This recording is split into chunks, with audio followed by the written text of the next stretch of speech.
ഇങ്ങനെ പോണെങ്കിൽ നമ്മുടെ നാട്ടിലെ ഹോസ്പിറ്റലുകളൊക്കെ പൂട്ടിപ്പോകാൻ സാധ്യത കേട്ടോ. മരത്തേന്ന് വീണതാണേ, കേട്ടില്ല. എഴുന്നേറ്റ് നടക്കയില്ലെന്ന് വൈദ്യശാസ്ത്രം വിധിച്ചിരിക്കുകയാണ്. ഒരിക്കലും നടക്കാൻ പറ്റുന്ന ഡോക്ടർ പറഞ്ഞു. ഒരിക്കലും നടക്കാൻ പറ്റുന്ന ഡോക്ടർ. എവിടെയാ ചികിത്സ ചെയ്യുന്നത്? കോട്ടയം മെഡിക്കൽ കോളേജിലെ ആൽബിൻ ഡോക്ടർ ആയിരുന്നു. എത്രയിടത്ത് പൊട്ടിയിട്ടുണ്ട് നട്ടല്? ഇതേ സംസാരിക്കുമോ? എത്രയിടത്ത് പൊട്ടിയിട്ടുണ്ട്? 16 പൊട്ടിയിട്ടെന്ന് പറഞ്ഞു. 16 പൊട്ടിയിട്ടുണ്ട് നട്ടല്. ഇവിടെ വന്ന പിന്നെയാണ് ഓർമ്മയില്ലായിരുന്നു. സൗര കഥാവ് നിങ്ങൾ തൊട്ട് കഴിഞ്ഞു. മറ്റേ കാല് ചലിപ്പിക്കുക. ഈ കാല പൊങ്ങട്ടെ. കാല് ചലിച്ചിട്ടില്ല. ഇല്ല. ചാടി എഴുന്നേക്ക്. കൈ ഉയർത്ത്. മൊത്തം കെട്ട് വെച്ചു.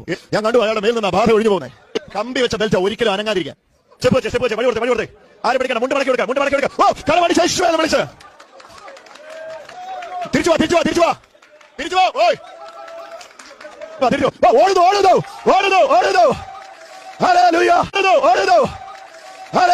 ഞാനാദ്യം വിചാരിച്ചത് സലീംകുമാർ നടന്നോണെന്ന്. സിനിമ നടൻ സലീംകുമാർ ഉണ്ടല്ലോ, അത് നടന്നോണെന്ന് നോക്കാം. പിന്നെയാണ് മനസ്സിലായത് 16 സ്ഥലത്ത് പൊട്ടിയ ആള് ഓടി പോണ പോക്കാണ്.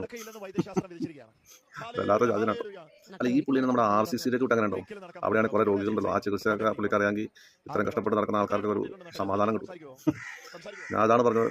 ഇങ്ങനെയാണെങ്കിൽ നമ്മുടെ നാട്ടിലെ ഹോസ്പിറ്റലുകളൊക്കെ വലിയ താമസമൊന്നുമില്ല, പൂട്ടിപ്പോകാൻ സാധ്യതയുണ്ട്. ആൾക്കാർ ഇടിച്ചിടിച്ചാണ് കയറിക്കൊണ്ടിരിക്കുന്നത് ഓരോ ദിവസവും ഈ CCTV ടീമുകളെടുത്ത്. വല്ലാത്ത ജാതിയാണ്.